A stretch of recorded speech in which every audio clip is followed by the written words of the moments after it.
আসসালামু আলাইকুম শিক্ষার্থীরা, সবাইকে স্বাগতম করছি অর্জন করতে আয়োজিত এসএসসি 2026, 27 এবং 28 ব্যাচের জন্য আয়োজন করা বাংলা প্রথম পত্র কমপ্লিট কোর্সের দ্বিতীয় ক্লাসে। এর আগে আমরা একটা গদ্য পড়ে ফেলেছি এবং যারা যারা ভিডিওটা দেখেছো তোমাদের অনেকেরই ভালো আসলে রেসপন্স এসেছে। সেই ধারাবাহিকতায় আজকে তার দ্বিতীয় ক্লাস অর্থাৎ অন্য একটা গদ্যের।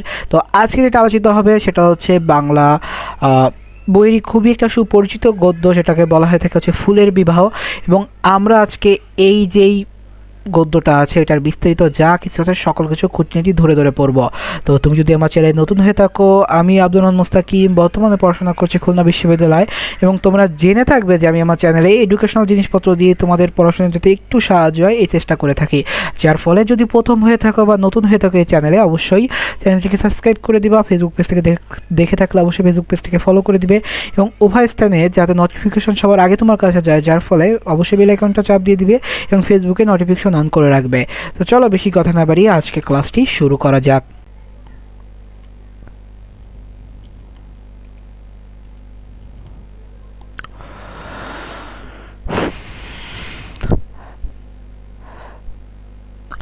ফুলের বিবাহ বঙ্কিমচন্দ্র চট্টোপাধ্যায় তার যে লেখা, তাতে এই যে গদ্যটার এটার লেখক হচ্ছে বঙ্কিমচন্দ্র চট্টোপাধ্যায়। তো আমরা জানি যে বিগত যে ক্লাসটা করেছি ওইখানে বলেছিলাম যে কোনো কিছু পড়তে হলে আসলে লেখক পরিচিতি এবং শব্দটা আগে পড়ে নিলে তোমার জন্য বুঝতে বা পড়তে সুবিধা হবে। তো লেখক পরিচিতিটা যদি দেখি যে বঙ্কিমচন্দ্র চট্টোপাধ্যায় 26শে জুন 1838 সালে পশ্চিমবঙ্গের 24 পরগনা জেলায় অন্তর্গত কাঁঠালপাড়া গ্রামে জন্মগ্রহণ করেন।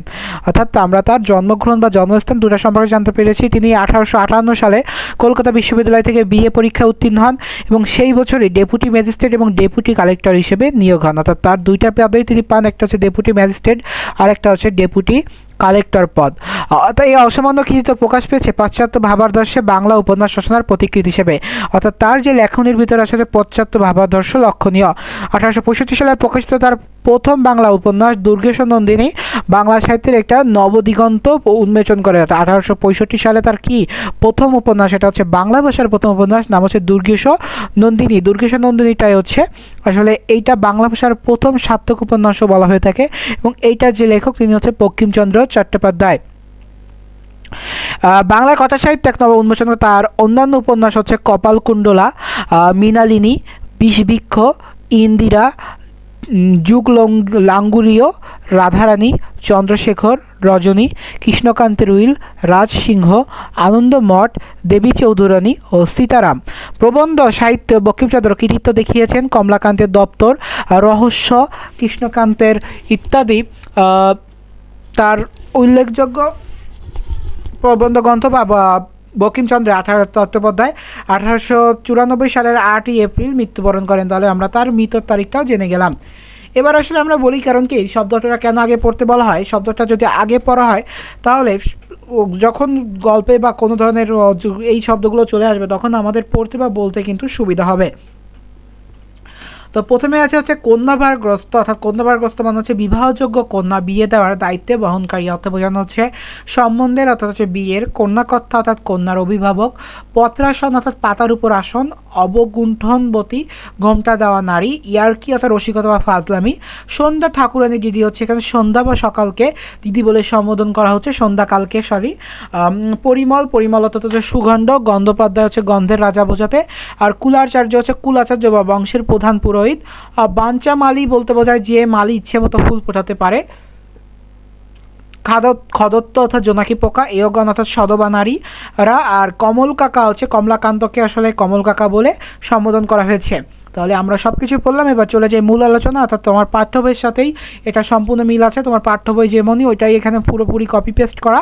সো তোমাদের কাছে হচ্ছে পাঠ্য বই থাকে তোমরা ওইটাও দাগিয়ে নিতে পারো। তাছাড়া যদি এই পিডিএফটা তোমাদের লাগে আমাকে ফেসবুক পেজে নক দিও, আমি যত দ্রুত সম্ভব দেওয়ার চেষ্টা করব। তো মূল আলোচনা এবং ভিডিওর কমেন্ট বক্সে টুকটাক দেওয়া আছে, দেখো ড্রাইভ লিঙ্ক পেয়ে যাবো, একটু চেক দাও। মূল আলোচনা হচ্ছে বৈশাখ মাস বিবাহের মাস। আচ্ছা কী মাস বিবাহের মাস? বৈশাখ মাস। আমি পহেলা বৈশাখ নসিবাবুর ফুল বাগানে বসে একটি বিবাহ দেখিলাম। তাহলে পহেলা বৈশাখে কার বাগানে? নসিবাবুর বাগানে। ভবিষ্যৎ বরকন্যাদিগের শিক্ষার্থ লিখিয়া রাখিতেছি মল্লিকা ফুলের বিবাহ।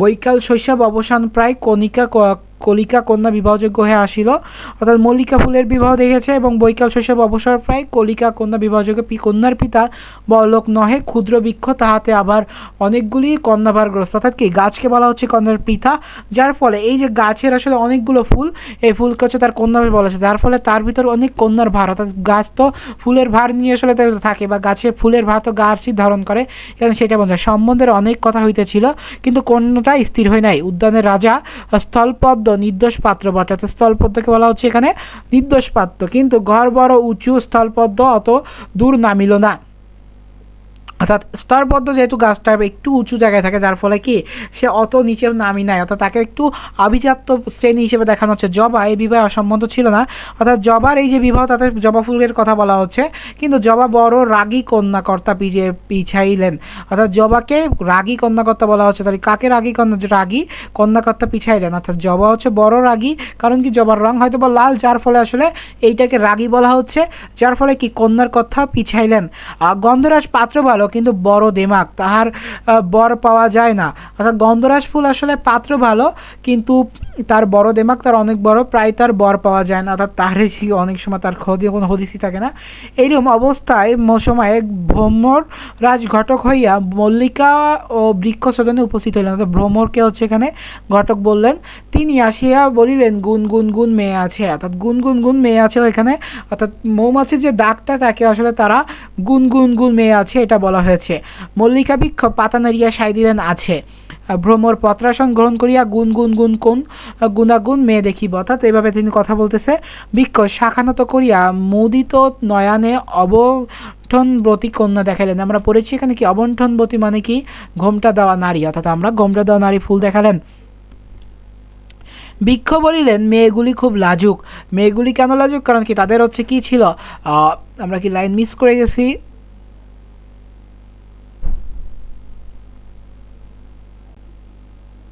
এই যে আমরা এখানে পেয়েছি আসলে অবন্টন বটি, দুঃখিত একটু 5 সেকেন্ডের জন্য পজ হয়ে গেছিল। আচ্ছা, ভ্রমর একবার বৃক্ষকে প্রদক্ষিণ করিয়া আসিয়া বলিলেন গুন গুন গুন দেখিতে চাই, ঘোমটা খোলো। লজ্জাশীল কন্যা কিছুতেই ঘোমটা খোলে না। বৃক্ষ বললেন আমার মেয়েগুলি বড় লাজুক। কার মেয়ে লাজুক ছিলেন? বৃক্ষের। তুমি একটু অপেক্ষা করো, আমি মুখ দেখাতেছি। তো কাকে বললেন? ভ্রমরকে, যে একটু অপেক্ষা করো আমি মুখ দেখাচ্ছি।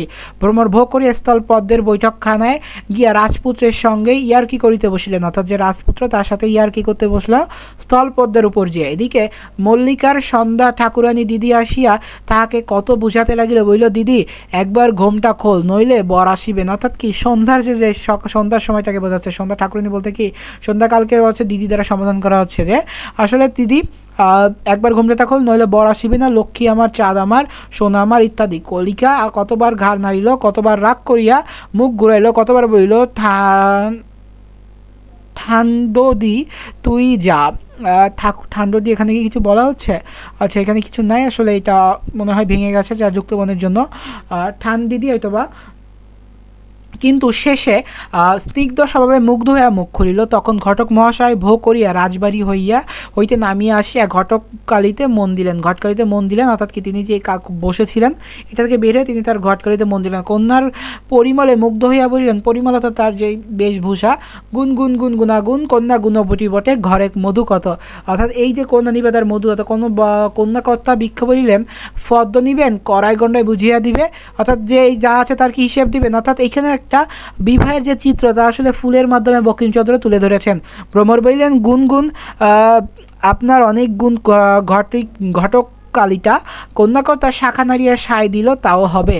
ভ্রমর বলি বটকালির কিছু আগাম দিলে হয় না, অর্থাৎ যেই টাকা পয়সা লেনদেন নগদ দান বড় গুনগুন গুনগুন। ক্ষুদ্র বৃক্ষটি তখন বিরক্ত হইয়া সকল শাখা নাড়িয়া বলল, আগে বরের কথা বলো, বরকে। ভ্রমর বর অতি সুপাত্র, তার আছে অনেক গুণ। অর্থাৎ যেহেতু একটা কন্যা বিবাহ দিতে গেলে কি কন্যার পিতা খোঁজ খবর নেয় যে আসলে কন্যা যার সাথে বিয়ে দিচ্ছি আসলে সেই পাত্রটাকে। তো এইখানে এরকম বলা হচ্ছে যে আসলে ফুলের বিবাহ হবে, তো ফুলের যে পিতা অর্থাৎ গাছ, এখানে গাছকে ফুলের পিতা বলা হচ্ছে। তো আর সন্ধ্যাকে কি বলা হচ্ছে? সন্ধ্যা ঠাকুরানী দিদি। তো এই যে কোনটাকে কি আখ্যা করা হচ্ছে এটা কিন্তু একটু মনে রাখতে হবে। তো এখানে বলতেছে যে আসলে বরের কথা বলো, বরকে। তখন ভ্রমর বলতেছে যে আসলে বর যে সে আসলে সুপাত্র এবং তার অনেক গুণ আছে, এই সকল কথোপকথন মনুষ্য শুনিতে পায় না, অর্থাৎ এই সকল কথা আসলে মানুষ শুনতে পায় না, আমরা কেবল দিব্য কর্ণ পাই। আর এই সকল শুনিতেছিলাম, আমি শুনিতে লাগিলাম কুলাচার্য মহাশয় পাখা বা ঝাড়িয়া 6 পা ছাড়াইয়া গোলাপের মহিমা কীর্তন করেছেন, অর্থাৎ কি তিনি গোলাপ যে ফুল সেটার ঘ্রাণ নিচ্ছেন। বলিতেছেন যে গোলাপ বংশ বড় কুলীন, কেননা ইয়ারা ফুলে মেল, অর্থাৎ কুলীন বলতে হচ্ছে জাস্ট লাইক এলিট বা বলা যেতে পারে যে খুবই সুশীল বলা হয়। আমরা যদি কুলীনটা এখানে পড়েছি আমরা, যদি থাকে না থাকলে তো বলে দিলাম যে আসলে কুলাচার্য অর্থাৎ কুলের আচার্য অর্থাৎ প্রধান পুরোহিত, এবং বলা থাকে যে এটাকে তোমার অন কাইন্ড অফ এলিট শ্রেণী ধরা হচ্ছে। এদিকে মহিমা কীর্তন করিতেছেন, বলিতেছেন যে গোলাপ বংশ বড় কুলীন, সেটা তো বললাম, যদি বলো সকল ফুলই ফুলে তথাপি গোলাপের গৌরবাধিক, কারণ কি গোলাপকে একটু অধিক শ্রেণীর বা এলিট শ্রেণী হিসেবে দেখা হচ্ছে, কেননা ইহারা সাক্ষাৎ বাঞ্চামালির সন্তান, তারা সহস্ররোপিত, অর্থাৎ বাঞ্চামালি বলতে কী বোঝানো হচ্ছে আমরা কিন্তু পড়েছি শব্দ, যদি আমরা দেখি বাঞ্চামালি কি যে মালি ইচ্ছে মতো ফুল ফুটাতে পারে, অর্থাৎ এটা মালি শখ করে পুঁতেছে বা গাছটা রোপণ করেছে, তার সহস্ররোপিত, যদি এ ফুল কাটা আছে কোনো কুলে বা কোন ফুলে নাই, যা হোক ঘটকরাজ কোনরূপে সম্বন্ধ স্থির করিয়া বউ করিয়া উড়িয়া গিয়া গোলাপ বাবুর বাড়িতে খবর দিলেন। গোলাপ তখন বাতাসের সঙ্গে নাচিয়া নাচিয়া হাসিয়া হাসিয়া লাফাইয়া লাফাইয়া খেলা করিতেছে। বিবাহের নাম শুনিয়া আহ্লাদিত হইয়া কন্যার বয়স জিজ্ঞাসা করিল, বোমর বলিল আজই কলি ফুটিবে। আচ্ছা, তাহলে এখানে কি বোঝানো হচ্ছে? প্রথমত গোলাপ একটা এলিট শ্রেণী, যার ফলে তার এই যে এলিট শ্রেণীর বিবাহের তার যে প্রস্তাবটা কাকে গিয়েছে, গাছের কাছে। কোন গাছ আমরা যদি সেটা দেখি, আমরা কিন্তু কিছু আগেই দেখেছি যে এখানে অনেকগুলো গাছের কথা বলা হয়েছে, কিন্তু মেইনলি যে গাছটা, সেই গাছটা তার দেখা দিয়েছে যে আসলে তার কন্যা খুবই লাজুক, অর্থাৎ একটা মেয়ে যখন বিয়ে হওয়ার জন্য, তো এই মল্লিকা ফুলের কথা যখন বলা হয়েছে যে এটা খুবই লাজুক ফুল, মল্লিকা বৃক্ষ, তখন বাধা নাড়িয়ে তারা তো পিতার রোল দিয়ে ফলো করছে বা পিতার রোল দায়িত্ব পালন করছে, তখন আসলে এই যে গোলাপ বাবুর পক্ষ থেকে যে সম্বন্ধ গিয়েছে এটাই বলা হচ্ছে। গোধূলি লগ্ন উপস্থিত, অর্থাৎ সন্ধ্যা লগ্ন, গোলাপ বিবাহ যাত্রা উদ্দেশ্য করিতে লাগিলেন, উচিঙ্গ ছড়া নহবত বাজাইতে আরম্ভ করিলেন, অর্থাৎ বাজনা বাজাতে শুরু করিলেন। মৌমাছি সানাইয়ের বায়না লইয়াছিল, মৌমাছি হচ্ছে সানাইয়ের যে বায়না, সানাই বাজানোর বায়নাটা হচ্ছে মৌমাছিকে দেওয়া হয়েছিল, কিন্তু রাতকানা বলি আর সঙ্গে যেতে পারল না, মৌমাছি রাতে দেখতে পায় না। তাহলে এই জিনিসটা আমরা আজকের গল্প থেকে একটা লাইন শিখে গেলাম যে মৌমাছি রাতকানা। খাদ্যতেরা ঝাড় ধরিল, আকাশ তারাবাজি হইতে লাগিল। খাদ্যতেরা বলতে বোঝানো হচ্ছে ছিজি পোকা বা জোনাকি পোকা। কোকিল আগে আগে ফুকরাইতে লাগিল, অনেক বরযাত্রী ছিল, সঙ্গে রাজকুমার স্থলপদ্ম দিবাসনে অসুস্থকার বলিয়া আসিতে পাইলেন না, কিন্তু জবা গোষ্ঠীর শ্রেত জবা, রক্ত জবা, জরদ জবা সবংশে আসিয়াল। করবীদের দল সেকেলে রাজদিকদের মতো বড় উচ্চ ডালে চড়িয়া আসিয়া উপস্থিত হইল। সেউতি নিতম্বর হইবে বলিয়া সাজিয়া আসিয়া দৌড়িতে লাগলো। গরদের জোর পড়িয়া চাপা আসিল, দাঁড়াইল, উগ্র গন্ধ ছুটিয়া রাখল। চাপা ফুলের কি গন্ধটা, একটু ঘ্রাণটা কেমন, একটু উগ্র গন্ধরাজেরা বড় বাহার দিয়া দলে দলে আসিয়া গন্ধ বিলাইয়া দেশে মাতাইতে লাগিল। অশোক নেশায় লাল হইয়া আসিয়া উপস্থিত, সঙ্গে একপাল পিঁপড়া মোসাহেব হইয়া আসিল। তাহা মোসাহেবের অর্থ কি আমরা এখানে পড়েছি? মোসাহেব অর্থ কি? আচ্ছা, মোসাহেব অর্থ এখানে নেই। আচ্ছা, মোসাহেব অর্থটা আমরা গল্পের মধ্যে পড়তে পড়তে বুঝে যাবো যে আসলে মোসাহেব অর্থ তারা কী বোঝানো হচ্ছে। বিদায় আসিল এবং তাহাদের গুণের সঙ্গে সম্বন্ধ নাই, কিন্তু দাঁতের জ্বালা বড় বিবাহ এরূপ বড় জাতি জোটে, অর্থাৎ বোঝানো হচ্ছে যে এইখানে সব শ্রেণীর টুকটাক সবাই আছে এবং এক একটা ফুলের কিন্তু এক একটা বৈশিষ্ট্য বলেছে, যার ফলে তোমরা যখন এটা পড়বে বা আমি তো পড়িয়ে দিচ্ছি, তো এইটার পাশাপাশি যখন তোমরাও পড়বে তখন কিন্তু কোন ফুলের সাথে কি ব্যাখ্যা করা হচ্ছে এটা কিন্তু দেখবে। তো মোসাহেব হচ্ছে যে চাটুকর বা তোষামদ বলতে হচ্ছে, পিঁপড়ারা আসলে তোষামদি করতেছিল। এবার কি, কিন্তু দাঁতের যারা বড় কোনো বিবাহ এরূপ বরজাতির জোটে, আর বিবাহে না তাহারা হুল হইয়া বিবাদ বাধায়। তারপর কুরু বা কুটজ প্রভৃতি আরও অনেক বরজাতি আসিয়াছিলেন। ঘটক মহাশয় তাহাদের পরিচয় শুনিবেন। সর্বদা তিনি যাতায়াত করেন, কিছু কিছু মধু পাইয়া থাকেন। আমরা নিমন্ত্রণ ছিল, আমিও গেলাম। দেখি বরপক্ষের বড় বিপদ, বাতাস বাহনের বায়না লইয়াছিলেন। তখন করিয়া অনেক মর্দানি বলতে হচ্ছে বোঝানো হচ্ছে যে চাকর বা কর্মচারী যেটা বোঝায়, কিন্তু কাজের সময় কোথাও লুকিয়ে খুঁজে পাচ্ছে, এদের খুঁজে পাওয়া যাচ্ছে না। কাজের সময় দেখলাম বরযাত্রী সকল অবকায় স্থিরভাবে দাঁড়ায় আছেন। মল্লিকা দিগের কুল যায় দেখিয়া আমি বাহকের কার্য স্বীকার করিলাম। বরযাত্রী সকলকে তুলিয়া মল্লিকাপুরে গেলাম, অর্থাৎ মল্লিকাপুরের যে বাড়ি সেখানে গেলাম। তাহলে বিবাহ হচ্ছে কি বরপক্ষ এবং কনে পক্ষের মাঝখানে। সেখানে দেখিলাম কন্যাকুল সকল ভাগিনী আহ্লাদে গোমটা খুলিয়া মুখ ফাটাইয়া পরিমল ছুটাইয়া সুখের হাসি হাসিতেছে। অর্থাৎ কন্যাকুল বলতে হচ্ছে কন্যার বাড়ি, তার সকল ভাগিনী অর্থাৎ তার সকল আত্মীয় স্বজন বা বোনের মেয়ে ভাইয়ের মেয়ে যারাই বলা হয় তাকে ভাগিনী বলা হয় থাকে, সাধারণত বোনের মেয়েদের আহ্লাদে ঘোমটা তুলিয়া মুখ ফাটায়, অর্থাৎ মেয়েরা যে একটা হুলস্থল পরিবেশ করে সেটা বোঝানো হচ্ছে। অর্থাৎ একটা সাধারণ বা যেই বিবাহে যা হয় সেটাই বোঝানো হচ্ছে। পাতায় পাতায় জড়াজড়ি গণ্ডের ভান্ডারে ছড়াছড়ি পড়িয়া গিয়াছে, রূপের ভারে সকলে ভাঙিয়া পড়িতেছে। অর্থাৎ সকলে আসলে খুব সাজগোজ করেছে এবং পাতায় পাতায় তো মানুষের পুরো একটা গিজগিজ জুটি মালতী বকুল রজনীগন্ধা প্রভৃতি এগণ স্ত্রী আচার করিয়া বরণ করিল। তাহলে কারা কারা করছে? জ্যোতি ফুল, মালতী ফুল, বকুল ফুল এবং রজনীগন্ধা। দেখলাম পুরোহিত উপস্থিত নসিবাবুর নববর্ষিয়া কন্যা জীবন্ত কুসুম রূপণী কুসুমলতা সুতা লইয়া দাঁড়িয়ে আছে। কন্যাকর্তা কন্যা সম্পাদন করিলেন। পুরোহিত মহাশয় দুজনকে একসাথে গাছছড়া বাঁধিলেন। তখন বরকে বাসর ঘরে লইয়া হলো। কত সুন্দর অসময়ী মধুময়ী সুন্দরী সেখানে বরকে ঘিরিয়া বসিল। অর্থাৎ বিবাহের শেষে যখন বর কন্যা তাদের যেই বাসর ঘরে লইয়া যাওয়া হয় তখন কিন্তু আসলে তাদের থেকে কিছু বলা হয়ে থাকে যে কিছু উপহার বা কিছু টাকা পয়সা রাখা হয়। প্রাচীনা ঠাকুরনিধি টগর সাদা প্রাণে বাধা রসিকতা করিতে করিতে শুকাইয়া উঠিলেন। রঙ্গনের রাঙা মুখে হাসি ধরে না। জুই কন্যের সই, জুই ফুল হচ্ছে কন্যের বন্ধু, কন্যের কাছে গিয়া শইল। রজনীগন্ধাকে বড় তারকা রাক্ষসী বলিয়া কত তামাশা করে। রজনীগন্ধাকে আসলে বর তারকা রাক্ষসী বলেছে। বকুলেকে বালিকা, তাতে গুণ ততরূপ নয়। এক কোণে গিয়া চুপ করে বসিয়া রইল। আর ঝুঁকা ফুল বারে মানুষ গৃহিণীর মতো মোটা শাড়ি ছেড়ে জমকায় রইল। তখন কমল কাকা অর্থাৎ কমলাকান্তের ওই উঠ বাড়িতে রাত হয়েছে ও ঢলে পড়বে যে, কুসুমলতা এই কথা বলিয়া আমার গাউ ঠেলিতেছিল। চমক হইল যে দেখিলাম কিছুই নাই। সেই পুষ্পবাসর কোথায় মিশিল। মনে করলাম সংসার অনিত্যই বটে আছে, এই নেই। অর্থাৎ সংসার ধর্ম এটাই বোঝানো হচ্ছে। সেই পুষ্পরাজের কোথায় মিশিল, মনে করলাম সংসার অনিত্য বটে, এটাই তো বললাম। সে রম্যবাসর কোথায় গেল, এই হাসিময়ী শুভ্রা স্মিত সুধাময়ী পুষ্প সুন্দরী সকল কোথায় গেল। সেখানে সব যাইবে, সেইখানে স্মৃতির দর্পণ তলে ভূত সাগর গর্বে। সেখানে রাজা প্রজা পর্বত সমুদ্র যা রইবে সেখানে ধ্বংসপুরে এই বিবাহের ন্যায় শূন্য মিশিবে, সব বাতাসে যাইয়া গড়িবে। অর্থাৎ মানুষের যেই কুসুম বইল ওট না কি কচ্ছ, আমি বললাম দূর পাগলি, আমি বিয়ে দিচ্ছিলাম। কুসুম হেসে হেসে হেসে দাঁড়াইয়া তাদের আদর করিয়া জিজ্ঞাসা করলাম কার বিয়ে কাকা? আমি বললাম ফুলের বিয়ে। ও পোড়া কপাল, ফুলের? আমি বলি কি, আমিও যে ফুলের বিয়ে দিয়েছি। কই, এই যে মালা গেঁথেছি দেখিলাম এই মালায় আমার বরকন্যা রয়েছে। তাহলে ওভারঅল গল্পটা হচ্ছে একটা বিবাহের যেই ঘটনা আছে এটার উপর আঙ্গিক করে এবং এক একজনকে এক একটা চরিত্র দিয়ে দেওয়া হয়েছে এবং এইখানে যে প্রশ্নটা মেইন হচ্ছে চরিত্র আঙ্গিক হবে এবং কিন্তু এরকমই যে একটি গল্পের আড়ালে অন্য একটি গল্পের যে আত্মপ্রকাশ ঘটবে সেটাই হবে। তো এখানে পাঠ পরিচিতিটা যদি পড়ি একদম ক্লিয়ার হয়ে যাবে। বঙ্কিমচন্দ্র চট্টোপাধ্যায়ের লঘুরচনা কমলাকান্তের দপ্তর গ্রন্থে নবম সংখ্যকের হচ্ছে ফুলের বিবাহটা সংগ্রহ করা হয়। এই রচনায় হাস্যরসের মাধ্যমে বিভিন্ন ফুলের সেগুলো তাদের গ্রন্থের তারমর্ম বর্ণের রকম ফেরের উন্নত সংবেদনশীলতার সঙ্গে তুলে ধরেছেন। বঙ্কিমচন্দ্র কখন কোন ফুল ফোটে সে পর্যবেক্ষণও করা পাওয়া যায়। এই কথা আমি বললাম। বিয়ে অনুষ্ঠান বাড়ির শিশু কিশোর প্রতিবেশীদের অতীব আনন্দ নিয়ে আসে।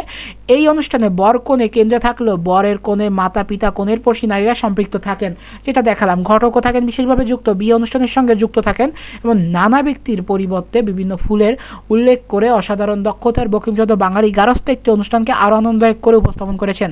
এখানে লেখক প্রকৃতিতে বাস্তব জীবনের উপস্থাপন অসাধারণ দক্ষতার পরিচয় দিয়েছেন। ফুলের ব্যবহার গতি কৌতূহলী এবং পর্যবেক্ষণ দৃষ্টিভঙ্গিতে তৈরি করতে সহায়ক।